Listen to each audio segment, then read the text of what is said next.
Hello, everybody, and welcome back to Plugged into Public Health. Today, we're diving into the world of occupational and environmental health with Dr. Golla, Associate Professor and Director of the Public Health Campus at Texas A&M San Antonio.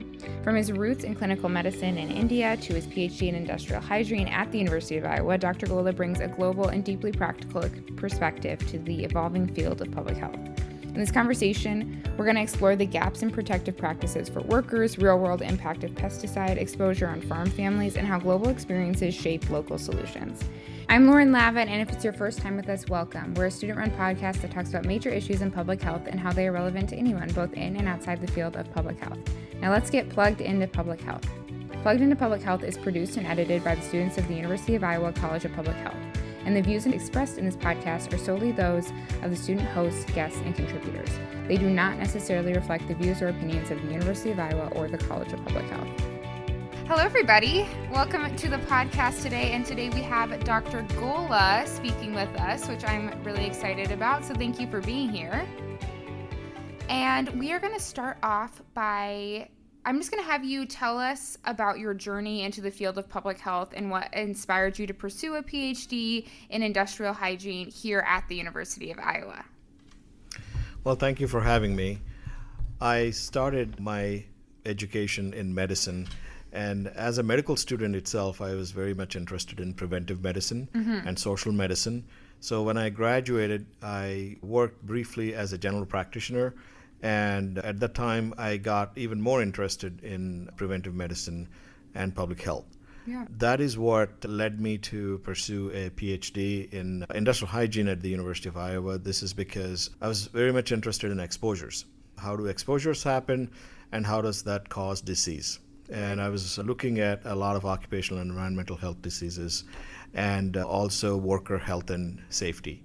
So those are the things that influenced me to pursue my PhD here. Yeah, and so when you said you went to medical school, was that here in the U.S. or was that back in? It was in India. Then how did you get interested specifically in industrial hygiene in the sense that, like, which diseases, did you see certain diseases? Right, yes. There was a lot of exposure to chemicals, and there was a lot of cancers that are caused by those chemicals that workers were getting exposed to. The utilization of personal protective equipment was very low, and even those that are using PPE are not using it correctly. So there was a big gap in terms of having PPE available and also to have the information to use it correctly and all the other practices that go with it in terms of behaviors and that can lead to exposures. That's a big gap that I've seen. Yeah. Did you know that you wanted to do a PhD in the U.S. or did you explore options in India as well? At that time, there was only one institute for public health and hygiene in India, because of which my options were very limited. So I had to come outside of India. After I graduated from the University of Iowa, there was a big public health initiative in India that established an Indian Institute for Public Health in 7 major cities throughout the country, became a national mandate. That was not there when I was there. So that was a little bit after your time. Yes, yes. Moving on to your dissertation work that you did here at the University of Iowa. When I was looking that stuff up, I saw that it focused on the assessment of pesticide levels and related doses among farm families in Iowa. So what initially drew you to that topic specifically, and what were some of the findings of that initial research you did? Yeah. The topic came into play because of my prior work in Kentucky on pesticides. I was looking at atrazine, which is a herbicide that is widely used in corn and soybean production. And those concentrations were very, very high in Kentucky, where there's a lot of corn and soybean grown. Yeah. So I was looking at pesticides, and then when I came to the University of Iowa, that was an area of interest of mine, and I saw that to be an opportunity that I can connect to my prior work, and that led me to the topic of assessment of pesticide levels in farm homes in Iowa. How does that connect to the genetically modified organisms in food, GMOs? Do you have any opinions on that from your previous work? Yeah, GMOs, they do play a major role. That's a big field, in the world of agriculture. And while that's something that is pursued heavily, at the same time, there's a lot of awareness on GMO and the desire to basically pursue food materials that are Right. non-GMO. Yes. So there's that too. I specifically did not look into the GMO when I was looking at pesticides. Yeah. However, that was a big area that was happening simultaneously Yeah, when I was yeah. doing this work. How did your experience at the University of Iowa shape your early career, and are there any moments or mentors that really stand out as influential as you think back on that? Yes, my experiences at the University of Iowa were very influential in shaping my early career.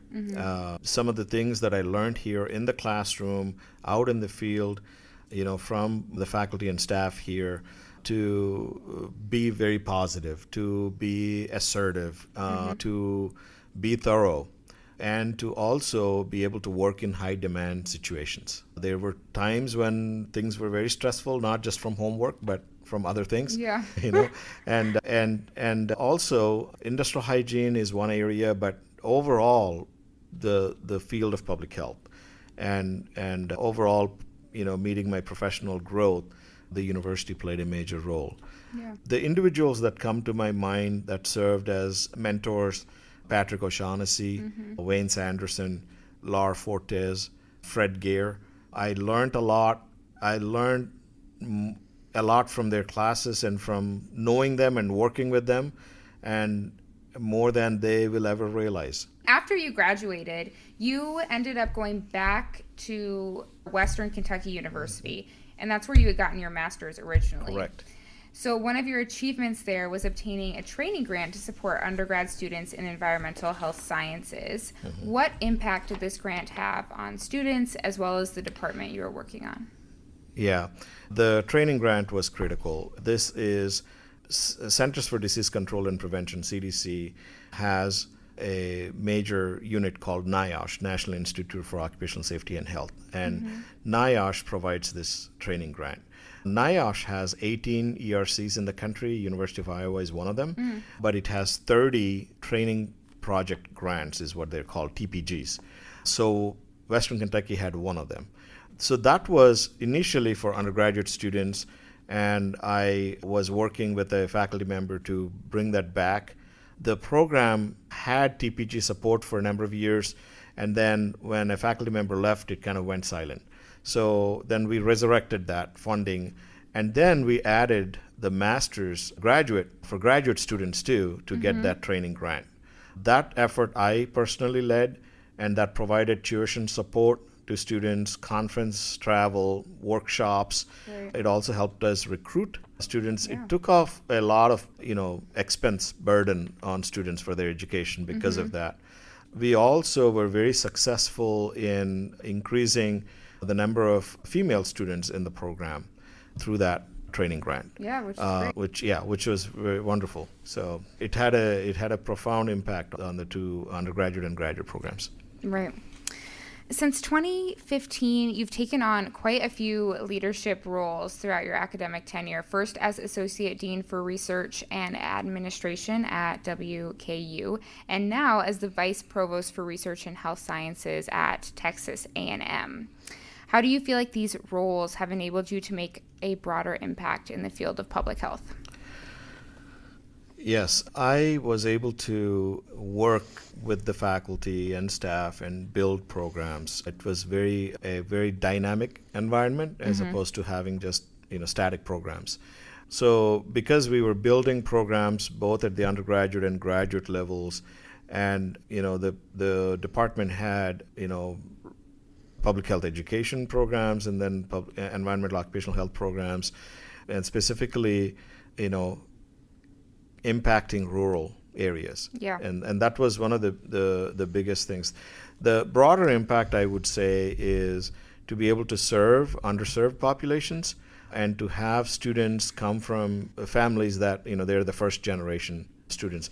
I had a lot of students that were first generation, about 70 to 80%. In Kentucky? In Kentucky. Yeah. And a lot of students were coming from places they don't even have a hospital or any type of primary care facility type thing. So it was a big deal in terms of, impacting those areas. Yeah. I was in Kentucky this summer for the first time, and I was really surprised by the level of poverty that we saw everywhere. So Yep. the first generation thing, I would say, kind of falls in line with even my own, albeit short, experience in Kentucky this last summer. So now you're the Vice Provost at Texas A&M. Did you always know that you wanted to be an admin versus a teaching and research side? No, that was, it just happened. An opportunity came up when I was at Western Kentucky, and the dean was very interested in appointing me as associate dean for research, and that started that trajectory. And I did well in that job. I took it as an experiment, but it went well. And then, So then you had to keep doing and then I had to keep doing it, right? So then I, when I went to Texas A&M and became vice provost, the biggest impact reward that I had was increasing the amount of research, a number of grants at the university. And it has grown in the last 3 years, about more than 100% per year. The challenges are in an administrative role like this is to keep staff. After we train them and they have some years of experience, to keep them, because where I am in Texas, they are very marketable. And, when you have 8 universities in the same city, you don't have to move houses. Right. You just, change the road that you drive on to work, right? So it's very hard. So I lost some staff over time. That is the challenging part. But I've also acquired staff from other places, absolutely. to my unit. So another challenge is expanding research compliance. As part of my job with research. So that's the... What does research compliance mean?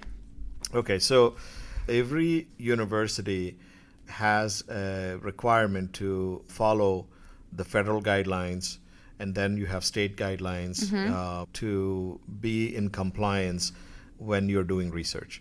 Whether it's human subjects or animal models that you're using, or utilizing biological organisms, those studies have to be approved by a board that is constituted by the faculty and some community members from that region. So in a nutshell, you have IRB, institutional review everyone board, knows about IRB, right? So, and then you have IBC, Institutional Biosafety Committee, Institutional Animal Care and Use Committee, IACUC. So those are the 3 main components of research compliance. So do you oversee all of those? I oversee that. There's an Office of Research Compliance that reports to me. Yes. But at the end of the day, I serve as the institutional official, so I'm responsible. So. Got it. And then have you found anything to be particularly rewarding about your time as Vice Provost at Texas A&M? Yes.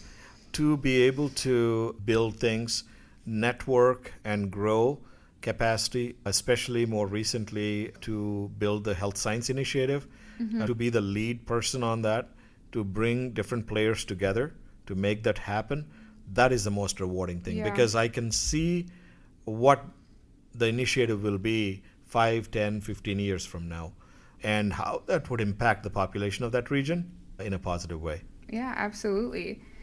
What advice would you give to current public health students or young professionals who are interested in following a path similar to yours?